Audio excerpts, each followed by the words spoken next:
your name needs to be your team number. Yes.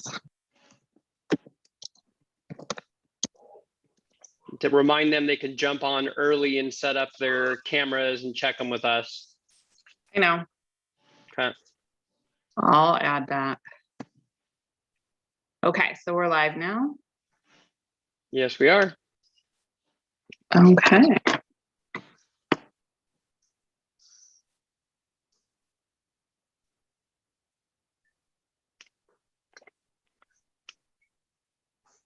Okay, we're going to give this just a couple minutes for everybody to get on to the live stream or into the Zoom if they'd like to come into the Zoom.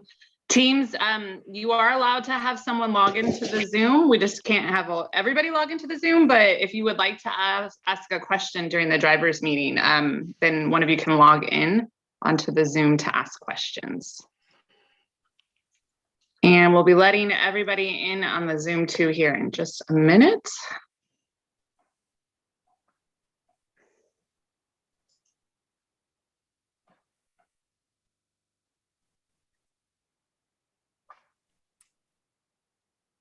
Okay, I think I'm gonna go ahead. I'm gonna admit all. And I'm gonna turn off the waiting room for right now. Okay, and then we'll turn that back on after, I think. Okay. All right, welcome everybody. We'll be getting started here in just a couple minutes. I'm testing out the YouTube stream. Okay.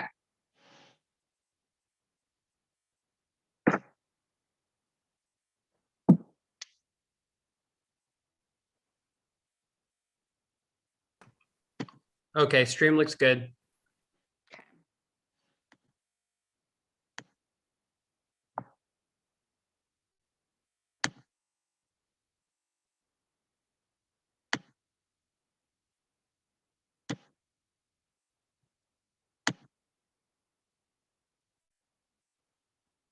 Okay, we'll be getting started here just in a couple of minutes, letting everybody get logged on. Hopefully, all of our teams today have remembered the daylight savings time. We'll be on time. Bad timing for us for that to have fallen on this day.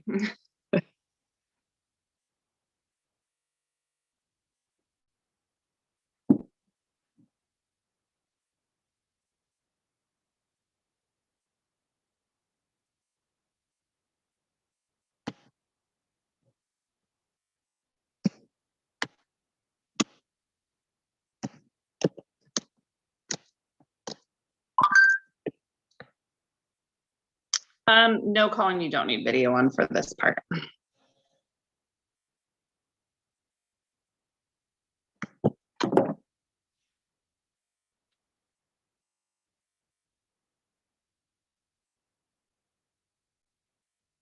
Okay, we're just going to give it another minute. We're making sure that everybody has a chance to get onto the live stream or onto the Zoom. Again, if you're watching on the live stream, you may have a team member logged into the Zoom if you'd like to ask a question during the driver's meeting. So if you want to ask a question, just make sure that one of the students has logged into the Zoom link.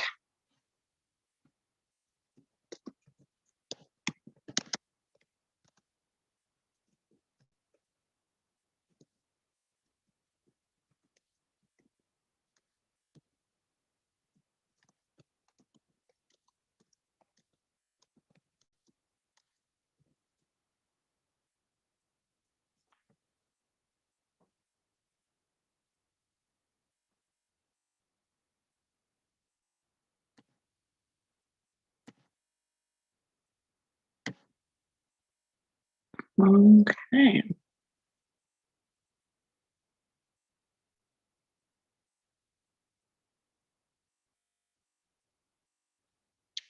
How's the live stream looking, Dominic? Looking good so far. Okay.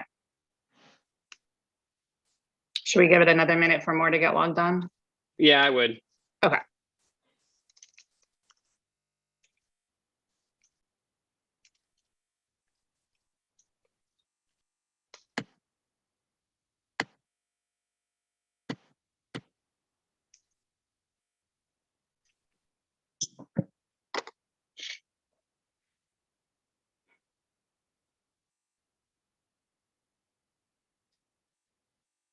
If you're just logging on, we will be getting started in just a minute here. We want to give everybody a chance to get on either the live stream or on the Zoom call for this.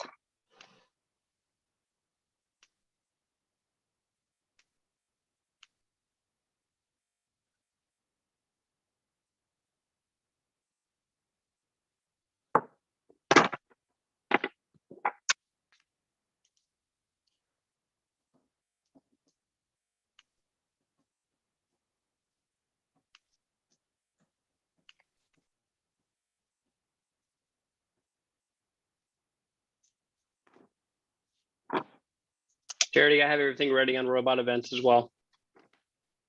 Oh, you put the link on there? Or you mean? It's all connected. I'm putting the link in the YouTube channel in case anyone needs it. Oh, perfect. I was just writing myself a note to make sure it was on there right after for the awards. Okay. What do you think? Yeah, okay. I think we'll go ahead and get started. All right, everyone. Welcome to the Southern California VEX State Championships. So this is the first year that we are split from the North. So we are officially our own region. Again, it's a precedent as well with this year. And we just want to thank everyone for being able to participate this year in these really, really difficult times. And we pray that everybody and all your families have been safe during this time. And we really, really, really want to thank the coaches and the mentors for being able to do this season. You have gone above and beyond for sure, and you didn't have to do this. You didn't have to do this year, but you put forth the effort to make it work. And that, I think, is a true hero in this program. You've kept it going. So really, we want to thank all of you guys for being able to give this opportunity to these students. And students, if you get a chance today at some point, please thank your coaches and mentors for keeping this going for you throughout this difficult time. It really is. It's been very, very difficult. I'd also like to thank Paige Joden for helping me with all of this and putting together the state championships. She's been crucial for this development of this. I could not have done this without her. And my husband, Dominic Marisic, who is our tech person. He comes in and swoops in and saves the day when things don't agree with me and helps me to set everything up. And without him, this would not be possible. Everybody should, marry a tech person. It's an important thing.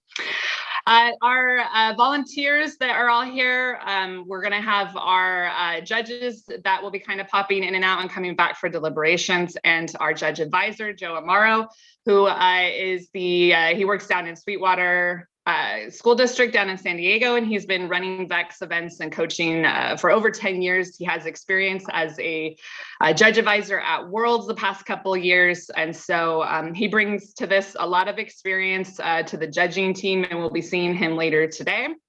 We have our head judge, Anthony Ebner, who is here to be our head ref. He's going to be the head ref for the day, so questions and things will be going to him. He is a VEX alum, and he is also at UC Berkeley, so we're happy to have him here. Our other ref is Dylan McKenzie. He'll be joining us a little bit later. Also a VEX alum, and Daniel Enright, who is also a VEX alum. They'll be coming in a little bit later today. So I just want to thank all of our volunteers for helping us out. We couldn't do this without you guys. And it's important for this program that students out there, as you guys go off into the world, if you still want to be connected to VEX, we can always use a little bit of volunteers to come back and give back to the program. So think about that as you guys go off to college. I also want to thank Stephen Rummel and the RAC Foundation for being able to keep things going this year. There was an incredible amount of work that went into that. There were lots and lots of, phone calls from me personally that he had to deal with. So I'm sure that on their end, they had a tremendous effort that they had to put forth to get this to have a season at all. So I really do want to thank them for everything that they've done to make this possible.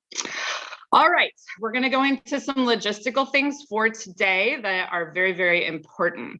The first one is that an adult member must be logged in and on screen the entire time while the team is in the Zoom. This is very important, and we just need to make sure that happens. So please be prepared for that. Please have your device separate that you're going to log into, and we can see the mentor or adult member on screen at all times. We'll be checking that before we put you into your meeting. So just make sure that that is already set up.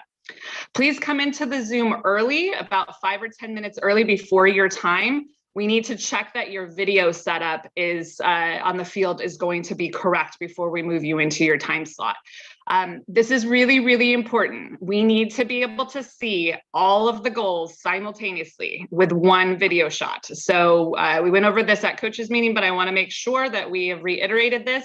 We will not start your team's sessions until we know that that is occurred. Now, if that eats into your 30 minutes, that eats into your 30 minutes. You will have 30 minutes. So if your camera setup is not we can't see all of the goals, we're not going to start the rounds, but your timer of 30 minutes will have started. So we don't want to eat up any of that time. We want to make sure before you come in that you're already set up and we can see all of the goals and we can see a timer. You must have a timer set up so that we can see that in the view with the field. So it does not have to be a computer. It could be a cell phone or an iPad or something like that that shows it on the camera as long as we can see it. All right, please make sure to change your name on the Zoom when you come in so that it is your team number. And if you are the coach or adult mentor, if you identify yourself as that as well when you enter into the Zoom. Do not go into any of the breakout rooms, which we've labeled as fields, unless you are invited to do so. So just wait for us. We will invite you into a field and you'll see a pop-up on your Zoom inviting you to that field, and then you may enter it. Teams can spectate other teams' skills runs, but you must have your video and mic off. So if you want to do that, please just come into the main room and you can just let us know that you'd like to spectate. You tell us which team you want to spectate, and then we can move you into that field. It's important, though, that you don't have any accidental turn-ons of mics and things like that. You cannot interrupt anybody's skills runs or be a distraction. So that is very, very, very, very important. So please make sure that you know how to do Zoom and you're not accidentally turning your mic on and disrupting someone else's matches. When you're in your room and you've completed your skills runs, it is important that when you're finished, another team is coming in there immediately to begin. So please, when you are finished, your video must turn off, your mic must turn off, and you need to exit the field unless you're going to spectate. So please make sure that that is getting turned off. Yesterday during the middle school program, we had a little bit of a problem with that. So make sure that you have turned everything off once your runs are finished. Okay. If there are any questions or concerns that you need to address with the head ref, you just need to let us know. So we have a special breakout room, so there can be discussions that happen with the head ref. So just let us know and we'll pull you in and pull the head ref into there. As far as the scoring goes in the room with the ref that you have, they will score the run and then they will ask you to verify that that score is correct. Once you have verified that that score is correct, that is the score that is going to be entered. So there won't be discussions about scores after that fact. So you have that moment to verify the score. And then after that, there's no recording of this. There's no replaying that's done deal. So just make sure that when the ref says, this is the score I have, that is your moment to verify that score and make sure that it is correct. Okay, so please make sure that you use that time there. Okay, and it's either, by the way, it's either me or Paige Joden will be kind of popping around and we'll be in all the rooms. So if there are those questions and you'd like to connect with the head ref, just let us know. You can either use the chat or come into the main room and just turn your mic on and ask. Okay, Paige, am I leaving anything off or are we good? I think you're good. Just to really reiterate that your camera has to be able to show the entire field all at once. That was a big problem for a lot of teams yesterday. We have to be able to see all of the goals because it's really difficult for our referees to be switching between multiple views. And again, we want to do this as quickly as possible and as streamlined as possible. So again, just to reiterate, the camera view has to show all of the goals. So. Okay. All right, so then we are going to go ahead and go into the driver's meeting portion where our head ref, Anthony Ebener, is going to take over. And then after he's finished, we will open it up for questions. So what you could do, teams, is you could type your question into the chat once we get there, because wait till he goes over everything, because he might answer your questions. So when we get to the Q&A, you may type it into the chat, or if it's, we can also take some verbally if there's none in the chat. So, all right, Anthony, go ahead and take it away. Thank you. So since this is like a virtual skills tournament, there aren't a whole lot of rules to go over, but there's a couple that any should just like touch on. So like the main ones definitely are G1 and G2. So G1 says treat everyone with respect. And this is probably the most important rule that like almost all the other rules fall under. So G1, all teams are expected to conduct themselves in a respectful and professional manner while competing in these events. So these events, I know because I've gone through several years of VEX tournaments, can be pretty stressful, and they can lead to a lot of stressful situations. So it's important to try to keep a cool head and just maintain a level of respect when talking to your fellow competitors, and as well as the refs and judges. Moving on to G2. G2 says that VEX is a student-centric program. So we want to be primarily talking with the students when we're judging and refereeing and scoring and everything. We don't want to be talking to the adults.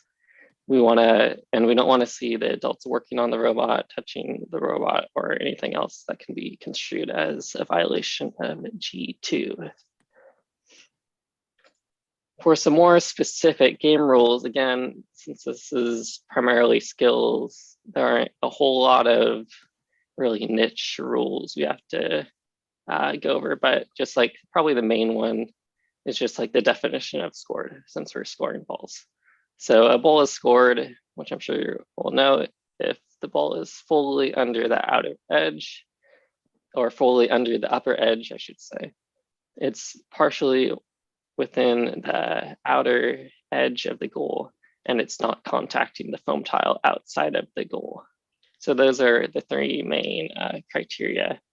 There are some edge cases. We had this happen at the middle school tournament yesterday, where if you are on the red team and you are supporting a blue ball outside of the goal, but it still breaks that plane, that blue ball is still considered scored, even though your robot is supporting it.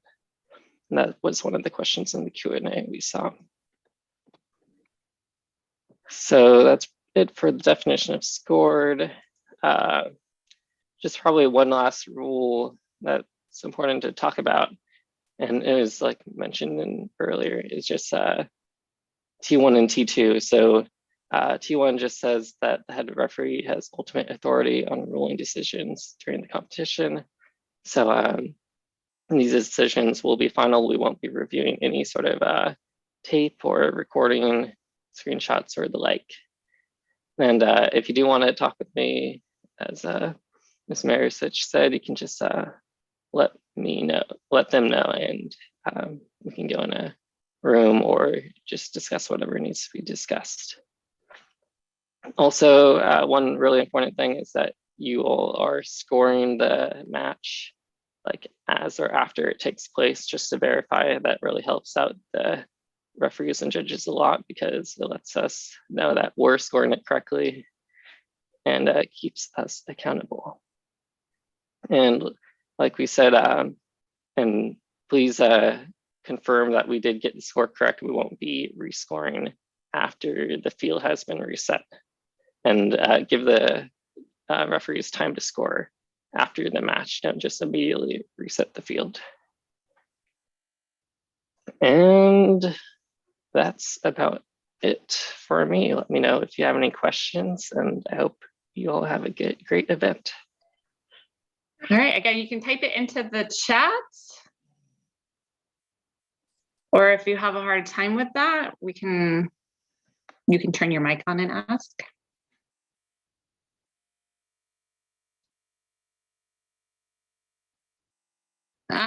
Just to be really clear too, what maybe people type some questions into there. In the 30 minutes that you have, you want to make sure that you can score pretty quickly because that is part of your time. Like the scoring is part of that. And same with your last run. If you're going to do your last run at the end of your 30 minutes, you have to have time in that 30 minutes for it to be scored. If there's not enough time for it to be scored, that run will not count. So you can't run a run with 1 minute left in there. And so you want to make sure that you can definitely get that run in and scored in the time that you have. So be conscious of that, of how long it's taking to score on your field. Some fields are easier than others based on their view. So just make sure of that.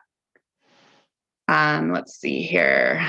Okay, we have a question in the chat. Does the 1 minute timer have to be within frame for the entire run or just the beginning? I can answer that one. It has to be in the whole time. That is the logistical thing. We have to see the 1 minute timer the entire time. Okay.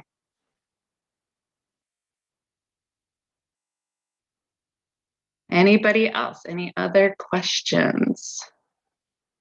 One thing I'd also like to add, maybe as anybody is typing some in here, when the head ref makes their decision on anything. So if you've asked for a head ref's decision and they come in and they make a decision on that, that is the decision. Coaches, please do not then email me asking for another ruling on that. Once that's not up to me, it's the head ref, and the head ref will make that decision, and then it is a final decision. So just kind of for everybody to know, that's the end of it. That will be the end of that whatever that issue is with that decision. So it won't continue after that.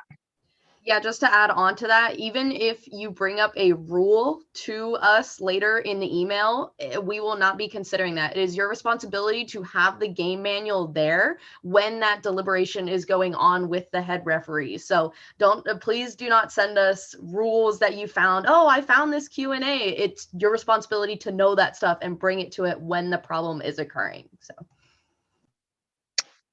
Here's another question. If they're in an issue, if the adult moves between one camera view and another, the main thing is we have to see the adult kind of all the time. So as long as we can see the adult all the time, then that's just the main thing. We have to know that there's an adult present on screen in the Zoom. We have to kind of consider Zoom is like a real physical room. It's the space that we're here with minors. So there has to be an adult representative that we can see in the Zoom the entire time. So that's the basis of what we really need to see. So just to kind of let everybody know. I hope that answers that question. Okay. Oh, sorry. Just real quick. One other thing that I would like to note, just regarding the tournament structure, is that normally we run off of tablets, which automatically update the scoring to robot events. The scoring will be updated to robot events and VEX Via. However, we are manually inputting those because our referees are all virtual. So scores will be coming in slowly. And even though it might not necessarily show what the exact one is on robot events, we are still updating it. So at the end of the day, please do not come to us saying, oh my gosh, we were the last run of the day and our scores aren't updated. No, it's not that. We're still working on it. Just give us a few minutes. If there is a problem with your score, like let's say that you competed in the morning and your top score should have been 26, but on robot events it's showing as 20, then that is something where you should probably, Charity, would you prefer them come into the Zoom and discuss it with us or send you an email? Which would you prefer? It's probably best to come into the Zoom so we can deal with it right away, just in case I don't catch the email because we're busy doing something. So yeah, best to come in if there's an issue there into the Zoom. There's another question in chat. Can I see it. I was going to get to it. Yeah. Go for it. Okay.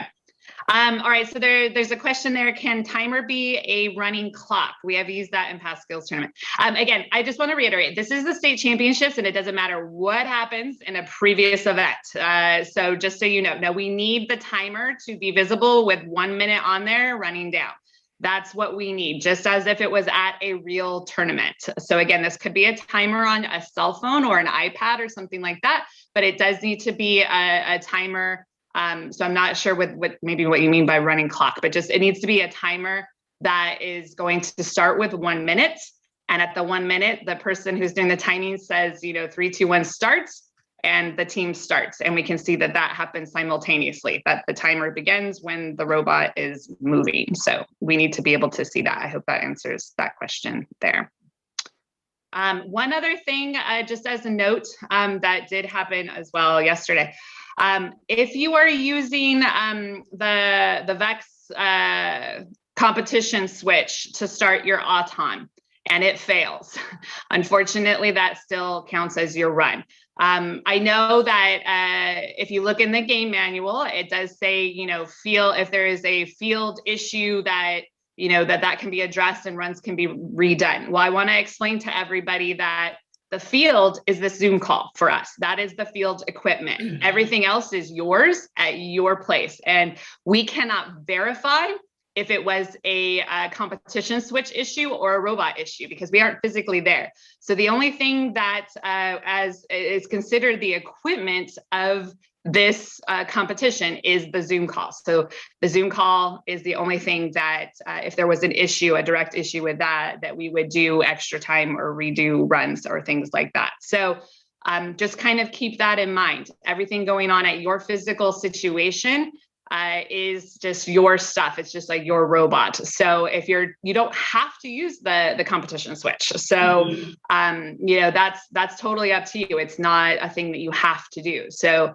just kind of keeping that in mind. If there are any issues that are on your side of things, on your field, that is not under the normal tournament rules of the field having an issue. That's if we were in person. This is for skills remote. So the rules are not the same as an in-person event in that kind of a way. Okay, so just so everybody knows. And runs are only redone in an extreme case if the head ref determines it. And again, in an extreme case. So just kind of keep that in mind as we get through it. And if there are any technical difficulties on our end with anything going on, we have a flex time at the end of the event between 2 and 3 p.m. to kind of fix any runs or do any things that we might need to do. So there is some time built in. At 3 p.m., the judges will be meeting and doing their deliberations, and then we will have awards at 4 p.m.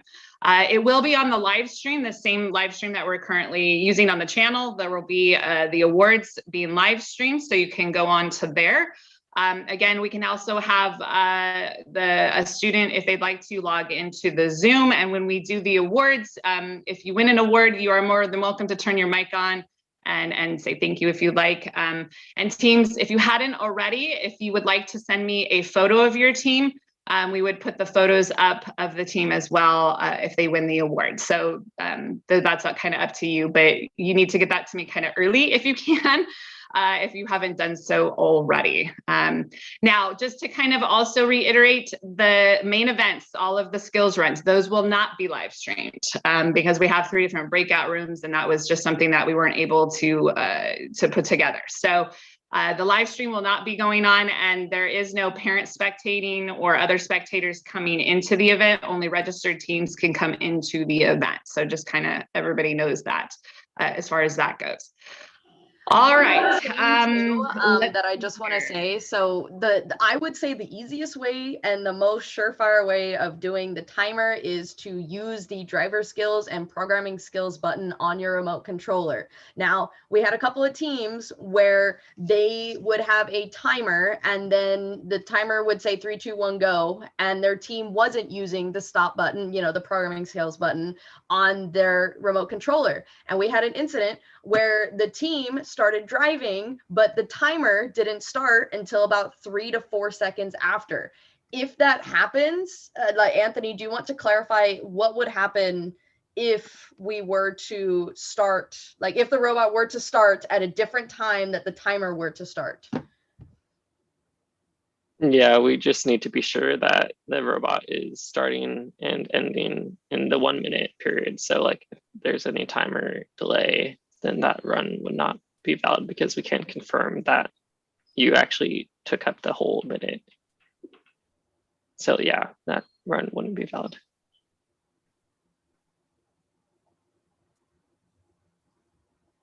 That's it for me, Charity. So. All right. Okay. I was just looking in the chat. I don't think that we have anything else. No additional questions on the YouTube chat, so we're good there.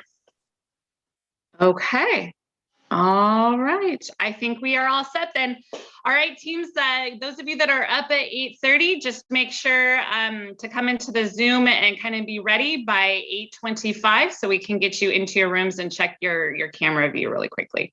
All right, everyone, have a really great day. Thanks, and we will see you guys back here at Awards. I'm gonna